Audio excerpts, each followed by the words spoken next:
My name is Emma. I'm 30 years old, and I work as a financial advisor. That's where I met David, my now ex-husband. I remember that day like it was yesterday. He walked into my office with a stack of papers and a troubled look on his face. "Emma, right?" he said, offering a handshake. "I'm David Caldwell. I heard you're the best in sorting out financial messes." "That's what they say," I replied, smiling. "Let's see what we can do about yours." David was tall, with short brown hair and eyes that seemed to smile even when he didn't. As I sifted through his documents, we started talking. It wasn't just about numbers and taxes. We talked about our favorite movies, music, and even debated over the best pizza in town. He had this easy way about him that made hours feel like minutes. "You know, I never thought sorting my finances would be this enjoyable," David admitted as we wrapped up. "Guess I have a magic touch," I joked. David laughed. "Would you like to grab a coffee sometime?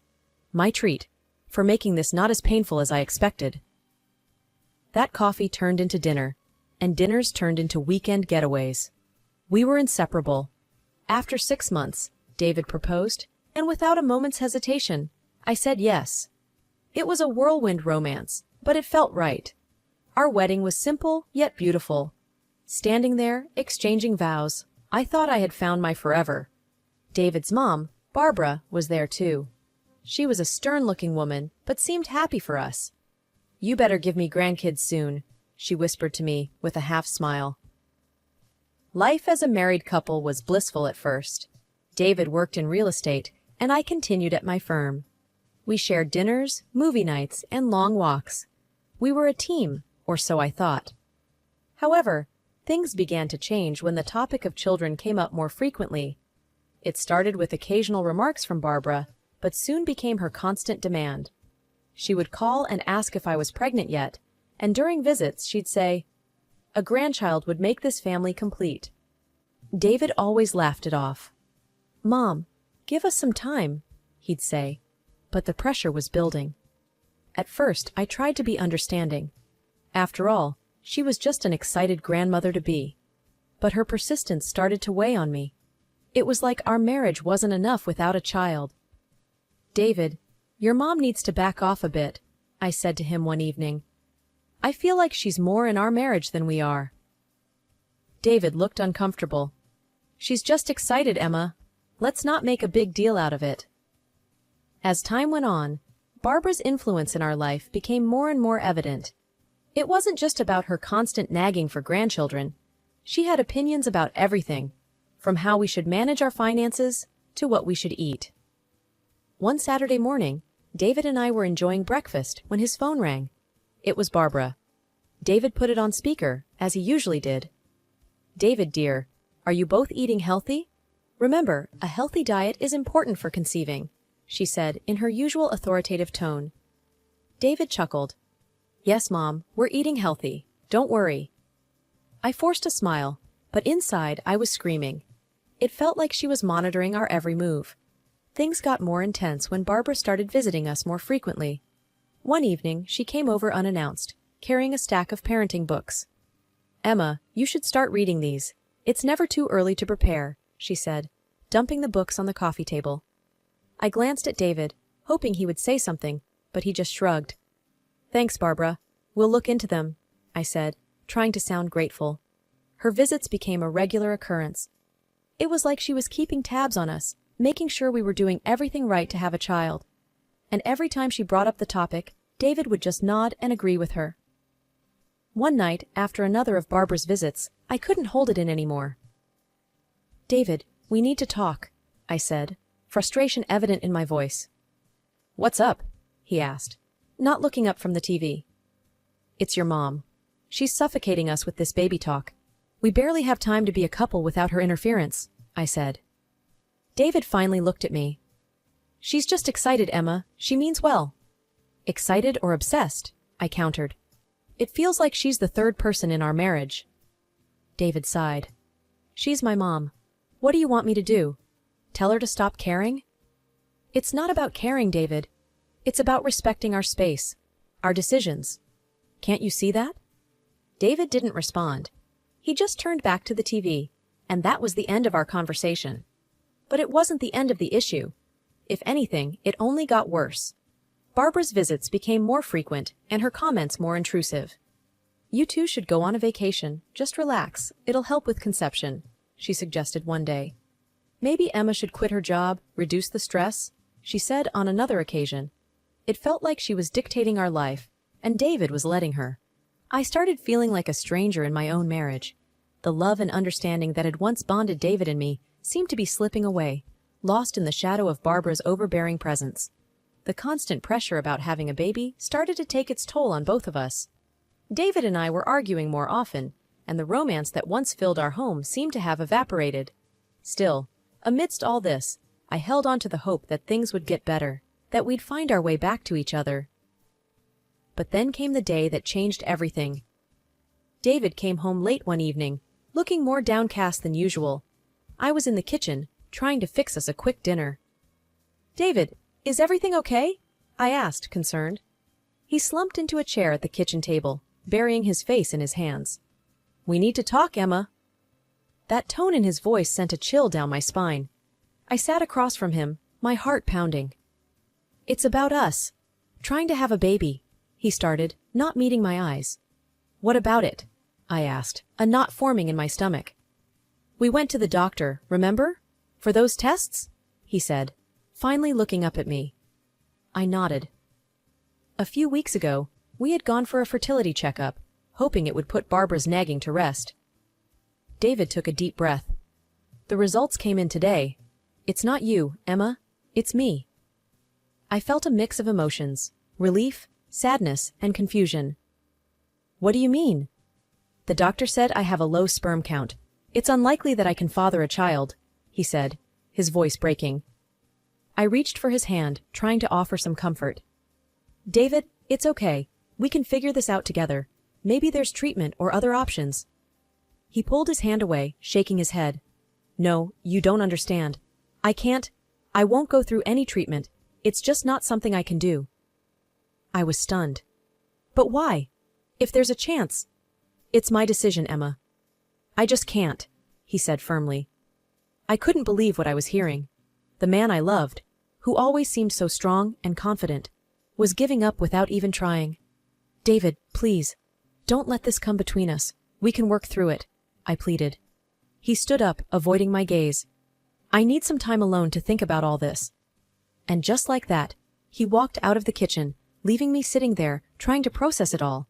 I couldn't understand why he wouldn't even consider treatment. Was his pride more important than our chance to have a family?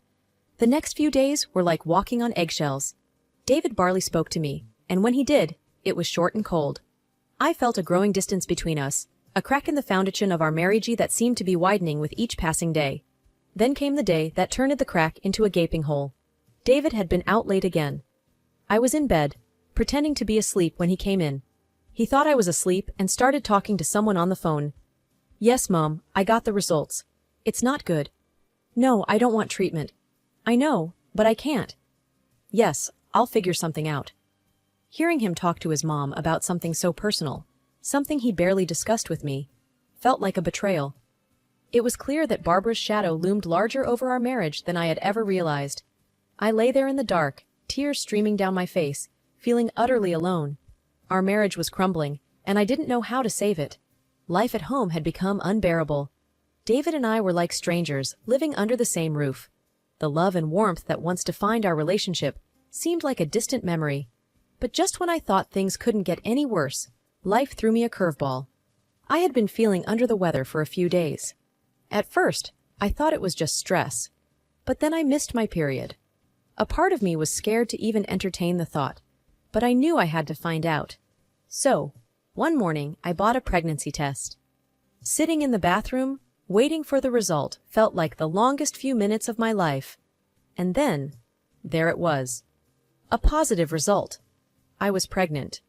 For a moment, I was in disbelief. After all the talk about David's infertility, this felt like a miracle. A ray of hope in the midst of our crumbling marriage. But how would David react? I decided to tell him that evening. He came home late, as usual, and barely acknowledged me. I took a deep breath and approached him. "David, we need to talk," I said. my voice trembling. He looked up, his expression weary.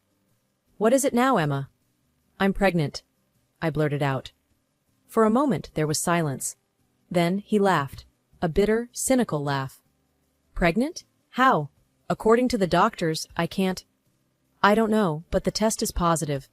We're going to have a baby," I said, tears welling up in my eyes. He stood up abruptly, anger flashing in his eyes. "This is some kind of joke, right?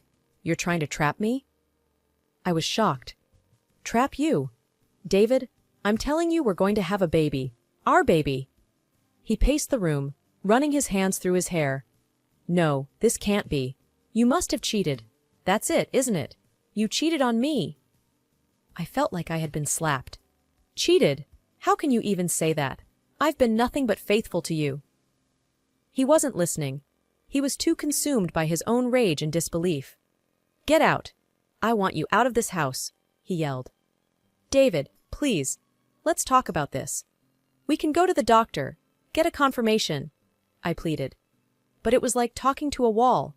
He stormed out of the room, slamming the door behind him. That night, I slept in the guest room, my mind a whirlwind of emotions. The next day, David was gone before I woke up. His mother, Barbara, showed up instead. The look on her face was a mix of anger and disgust. "You should be ashamed of yourself, Emma, trapping my son with another man's child," she spat. "I didn't cheat on David. This child is his," I defended myself. She laughed, a cold, mocking laugh. "Do you take me for a fool?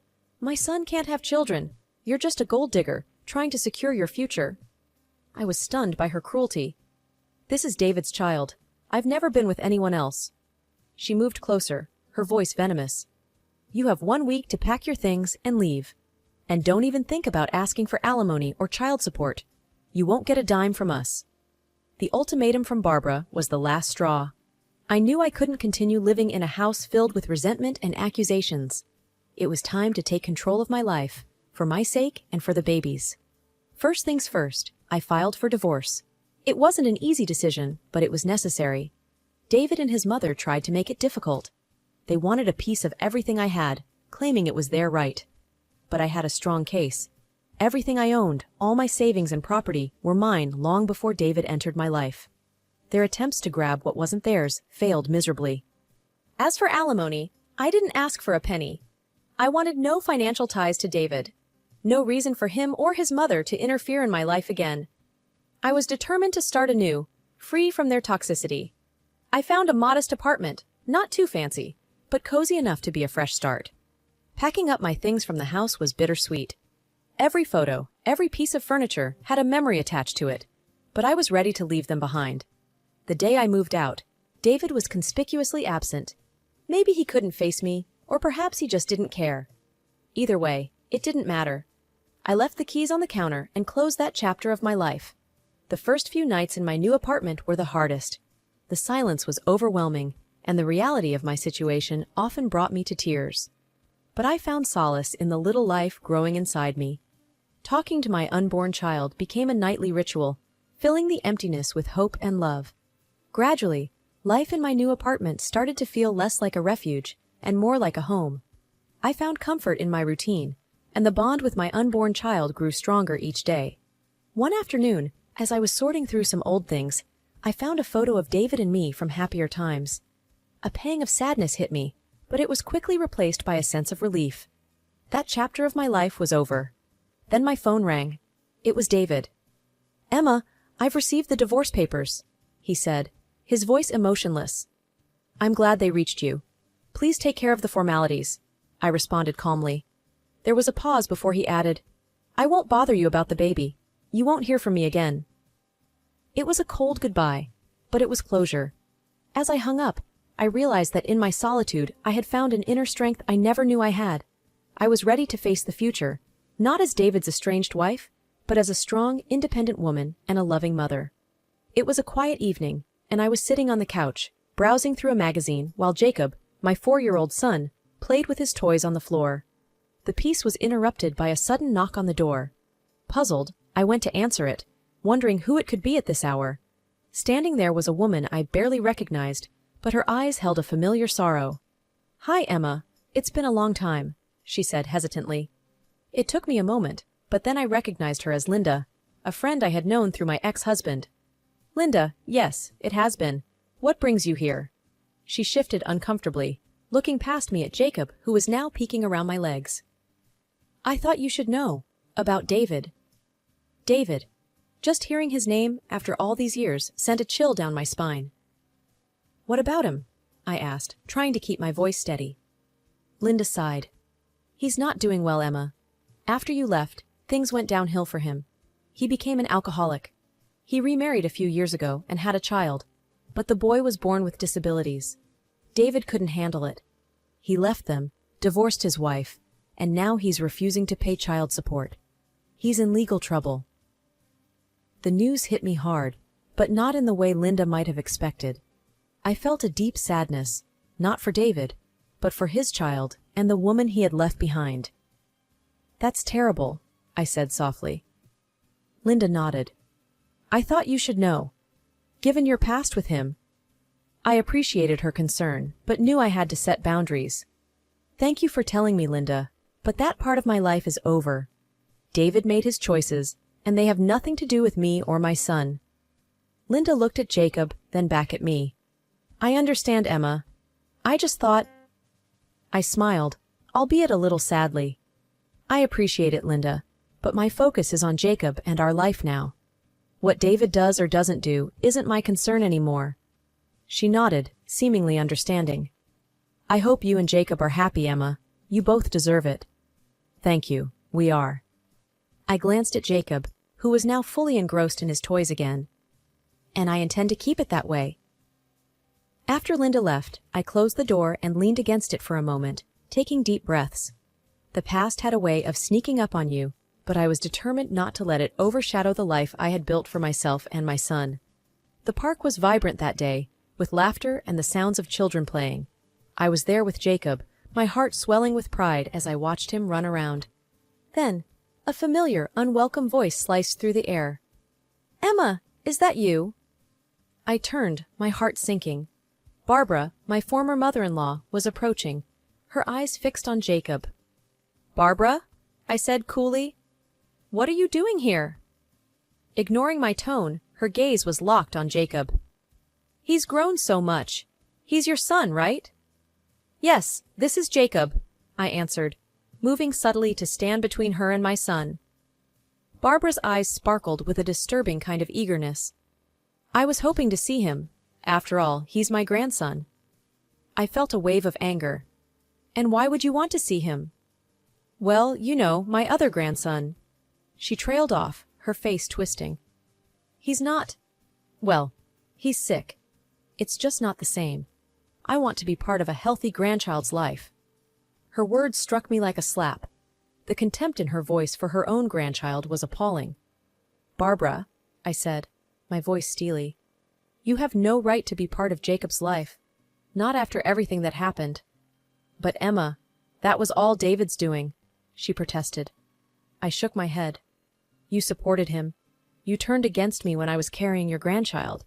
And now you speak with such disgust about your other grandson just because he's sick. That's unforgivable. Barbara's face reddened. You can't keep me away from my grandson. I can, and I will, I declared firmly.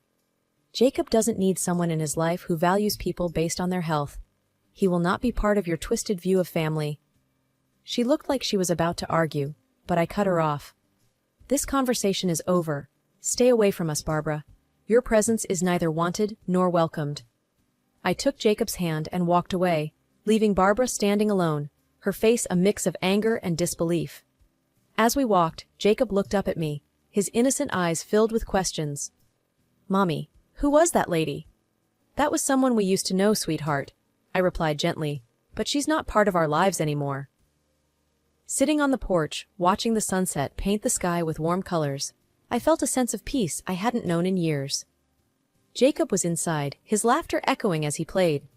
Life had settled into a calm rhythm, the storms of the past now distant memories.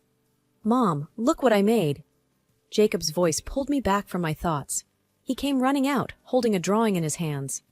It was a picture of the two of us, smiling under a big, bright sun. It's beautiful, Jacob, I said, pulling him into a hug. You're quite the artist.